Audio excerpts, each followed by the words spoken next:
В последнее время я очень увлекся спидранами, а все из-за видео с каналов Нарица и Stop Game.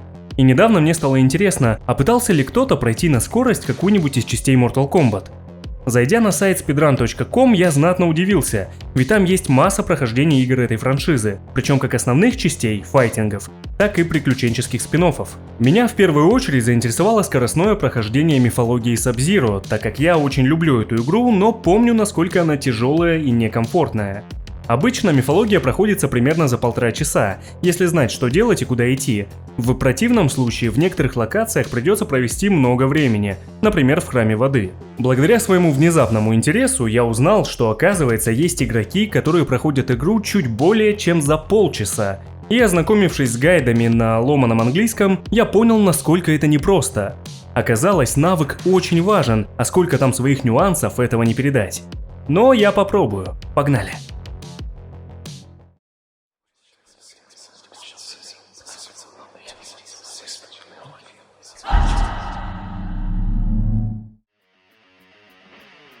Как и во многих случаях, существует две категории прохождения – Any% и 100%.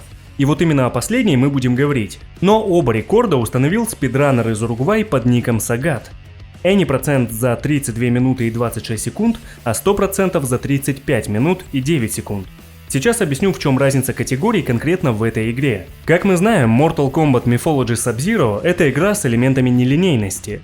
В определенные моменты игроку предоставляют выбор, как поступить с противником – убить его или оставить в живых, а принятое решение отразится впоследствии. Например, если мы вначале убиваем Скорпиона, то где-то в середине игры нам придется сразиться с его призраком в тюрьме душ.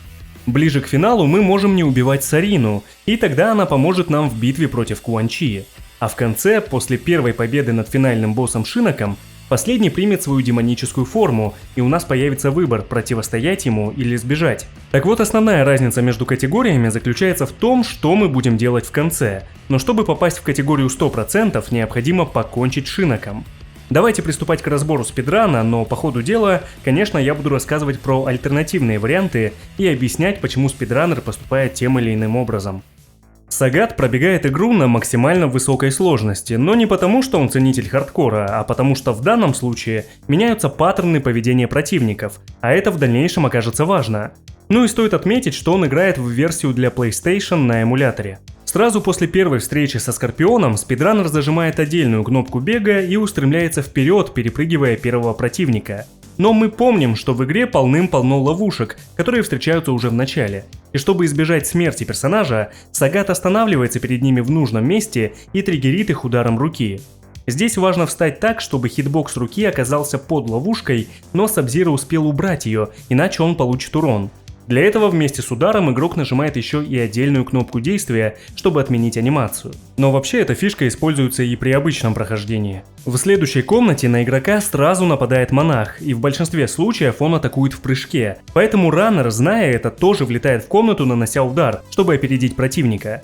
В данном случае он сделал это быстро, поэтому монах даже не успел напасть и сразу встал в блок, позволив спокойно себя перепрыгнуть. Третьего противника Sagat тоже перепрыгивает, потому что сражаться с ним еще нет необходимости, а вот уже с последующими начинает драться. Дело в том, что впереди тоже расставлены ловушки, перед которыми придется остановиться. И если не избавиться от монахов на локации, то они 100% помешают, а то и загонят Sub-Zero в ловушку.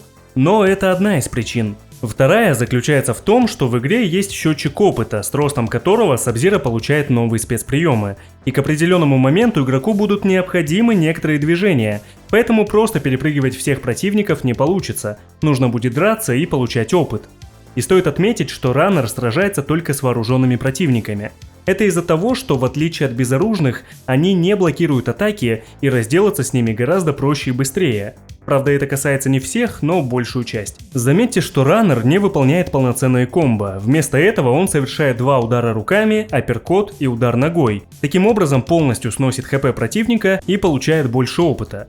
Если бы он выполнил 6-кнопочное комбо, то противник бы встал и напал снова, а это время на анимацию и ненужный риск самому получить урон. Еще важно, что на первом уровне за один апперкот игроку дают 9 очков опыта, а за 6-кнопочное комбо всего 12. И очевидно, что тратить время на комбо, после которого противник еще встанет, просто нецелесообразно. А вот набор ударов, которым пользуется Сагат, в данном случае максимально эффективен, как по части нанесения урона, так и по части получения опыта. Перед входом на финальную локацию раннер совершает прыжок, и это тоже не просто так. Дело в том, что здесь запускается небольшая кат-сцена диалога с боссом Скорпионом, и перед ней у игрока отбирают управление, а Саб-Зиро медленно направляется к противнику. Так вот, с помощью прыжка Сагат заранее сокращает то расстояние, которое пройдет персонаж до босса, и таким образом выигрывает пару секунд. Обратите внимание, что на Скорпионе тоже не используется комбо, чтобы не проигрывались анимации падения и восстановления противника. Вместо этого удар с напрыжкой и несколько хай-панчей. Правда, Сагату не удается сделать все идеально, и он теряет несколько секунд на битве с боссом, но в дальнейшем отобьет это время с лихвой. Также раннер не добивает Скорпиона, и это не акт милосердия. Просто если выполнить на нем фаталити, то опять же проиграется ненужная анимация смерти противника, и что важнее, придется сразиться с ним вновь в будущем, в тюрьме душ, когда Скорпион попытается отомстить. Саб-Зиро это надо, не надо, поэтому он хватает карту элементов и покидает храм. Следующий уровень — Храм Ветра, самый сложный в игре по части платформинга. У игрока почти нет права на ошибку. Стоит, например, отпустить кнопку бега перед прыжком, и можно будет наблюдать падение Саб-Зиро в пропасть. Я уже молчу о качелях и ветряных мельницах, прыгая по которым можно заработать нервный срыв. А еще на локации есть потоки ветра, которые то появляются, то исчезают, и приходится стоять на платформе и ждать их. Для спидранеров это, наверное, боль. Но в целом, если все делать аккуратно, то каких-то супер страшных ситуаций не случится. К счастью, противники запрограммированы так, что не атакуют Саб-Зиро, если он не попадет в определенную зону перед ними, или пока не нападет сам, поэтому большинство конфронтаций можно избежать. Единственный интересный момент происходит, когда раннер берет третий ключ. Сразу после этого активируются большие лопасти, которые притягивают персонажа. И казалось бы, можно легко оттуда сбежать, если бы не монах, который постоянно респавнится в предыдущей комнате.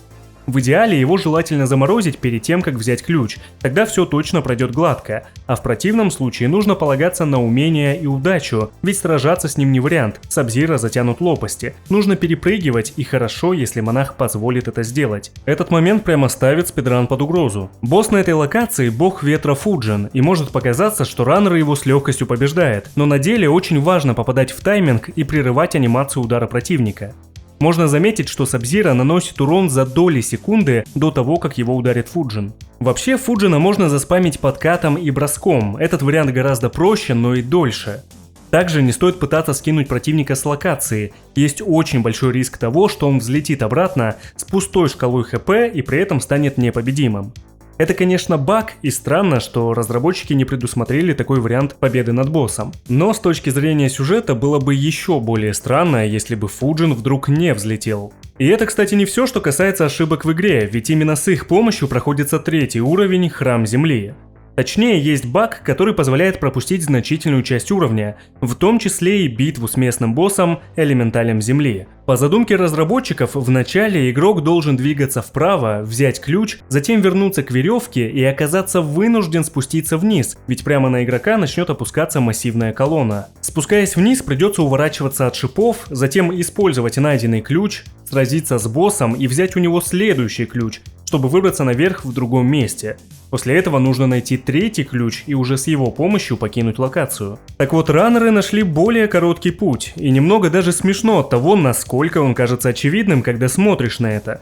Суть в том, что в моменте, когда колонна опускается, раннеры не спускаются по веревке, а спрыгивают с нее влево и ждут, когда колонна проедет. Затем по той же веревке они поднимаются вверх и оказываются там, где еще не должны находиться до битвы с боссом. Нужный ключ находится прямо на виду, но его не достать из-за решетки, поэтому придется немного поломать игру. Раннеры прыгают в яму и тут же вылезают из нее, чтобы случился чекпоинт, а затем убивают Саб-Зиро и загружаются в том же месте у ямы. Точнее, игра загружает на последнем чекпоинте. Дело в том, что эта дыра в земле не вход, а выход. Играя честно, сначала мы наоборот должны оказаться по ту сторону решетки, взять ключ, провалиться в яму с той стороны и вылезти как раз там, где был чекпоинт. По логике игры, Саб-Зиро не может там находиться до того, как победит Элементаля, поэтому после смертельного прыжка Веры игра загружается в том же чекпоинте, но с данными о том, что Элементаль уже побежден, все проходы открыты и осталось только выбраться. Раннеры просто добираются до ключа, проходят через яму и заканчивают уровень. Я, кстати, говорю о раннерах во множественном числе, потому что таким образом уровень прошел не только Сагат, но и держатель рекорда на платформе Nintendo 64, а также часть тех, кто ранее ставил рекорды на PlayStation. По идее, из-за этого скипа нельзя относить прохождение категории на 100%, ведь пропускается значительная часть игры, целый босс. Но с другой стороны, уровень считается пройденным, когда игрок добрался из точки А в точку Б, и здесь, в отличие от большинства уровней игры, битва с боссом не является его финальной частью, после элементаля нужно еще выбраться оттуда, и поэтому раннеры спокойно пользуются таким скипом. И все же мне интересно узнать, что вы думаете об этом. Логично ли называть такое прохождение 100%? Следующая локация — Храм Воды, и здесь раннер удивляет в самом начале. Более чем 1,5 минуты он находится в одной комнате и избивает монахов с алебардой, причем наносит несколько связок из 2 ударов, а затем выкидывает противников с локации. Думаю, вы уже поняли, что он делает. Таким образом, Сагат фармит опыт, чтобы получить новые способности. Он должен побить определенное количество монахов, чтобы получить ледяной клон Саб-Зиро, который послужит в качестве двойного прыжка и ускорит прохождение в будущем. На этом уровне за апперкот по рядовому противнику Саб-Зиро получает 28 единиц опыта, а за самое длинное комбо 42. Но напомню, что в этих случаях много времени тратится на анимации падения и восстановления противника. Вместо этого Сагат наносит 5 быстрых связок по 2 удара, за которые дают по 16 очков, плюс финальный удар. И таким образом он получает более 80 очков опыта с одного противника быстрее, чем в любом другом случае. Причем он делает все в этом месте, потому что монахи с алебардой не ставят блоки и бесконечно здесь респавнятся. Этим делом можно было заняться и ранее, но именно на 4-м уровне за победу дают значительно больше очков, чем прежде. Периодически Сагат и в дальнейшем будет убивать противников, ведь к финалу ему нужно набрать 5100 очков опыта, чтобы открыть все способности. Именно последнее понадобится в битве с финальным боссом.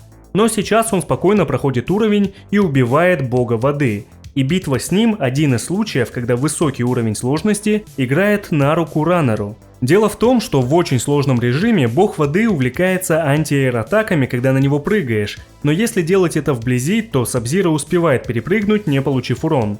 А дальше опять же используются обычные удары, либо незавершенная комбо, чтобы не тратить время на анимацию восстановления бога воды. Следующие 2 уровня проходятся без особых извращений. Храм огня просто пробегается с использованием формулы, которая снижает получаемый урон, чтобы не тратить время на ловушках. А в тюрьме душ используется невидимость. Разве что 3 противников Сагат избивает апперкотами, чтобы получить часть опыта. Если бы в начале раннер убил Скорпиона, то в следующем уровне, побеге из тюрьмы душ, ему бы пришлось сразиться с его призраком. И это интересный момент, ведь сразившись со Скорпом во 2-й раз, раннер получил бы немало опыта и не пришлось бы тратить время на часть рядовых противников, но он сам считает это большим риском. То есть победить Скорпиона нетрудно. Хоть он и стал сильнее, все равно есть своя последовательность действий, но пара ошибок может стоить большой части сэкономленного времени. Anyway, побег выглядит довольно динамично. Раннер использует одну хитрость. Он специально заманивает врагов под платформы, до которых не может достать без ключа. Затем подпрыгивает и получает апперкот от врага, который подбрасывает Саб-Зиро еще выше и позволяет ухватиться за нужный уступ. Опять же, из-за уровня сложности это работает почти безотказно, нужно только оказаться с противником в нужном месте. Дальше происходит целая серия файтов с роботами и всадниками, и тут никаких специальных действий не выполняется, за исключением, конечно, тактики ведения боя. А вот в конце происходит кое-что интересное. В крепости Кван-Чи нужно победить 3 убийц – Джатааку, Кию и Сарину, чтобы забрать у них камни, необходимые для прохождения. Сарина – еще один персонаж, чью судьбу может решить игрок – убить ее или оставить в живых.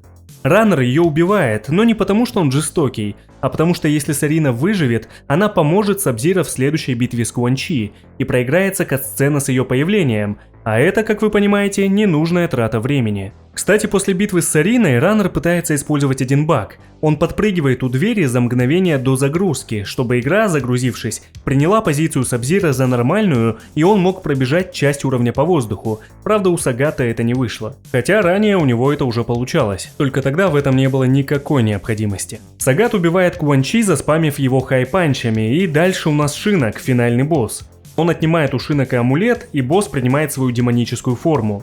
Вот здесь-то и понадобится последний спецприем – полярный взрыв, а также урны восстановления маны, которые раннер собирал по пути. Сагат просто выполняет полярный взрыв 5 раз подряд, и все, Шинок побежден и установлен мировой рекорд – 35 минут 9 секунд. В целом было очень интересно смотреть спидран, и я вам рекомендую, но уверен, вы тоже заметите, что прохождение далеко не идеальное. Сагат все же человек и допускал некоторые ошибки, однажды даже упал с платформы. Это неудивительно, зная, насколько игра непростая. Но я уверен, что однажды кто-то пробежит мифологию Сабзира чуть быстрее, потому что объективно это возможно. Жаль, что игра проходится всего в 2 категориях. Я бы хотел посмотреть на действительно полное, так сказать, каноническое прохождение, где убивают Скорпиона, побеждают элементали Земли и сохраняют жизнь Сарины. Может, самому попробовать? Ну, на этом у меня все, я не прощаюсь.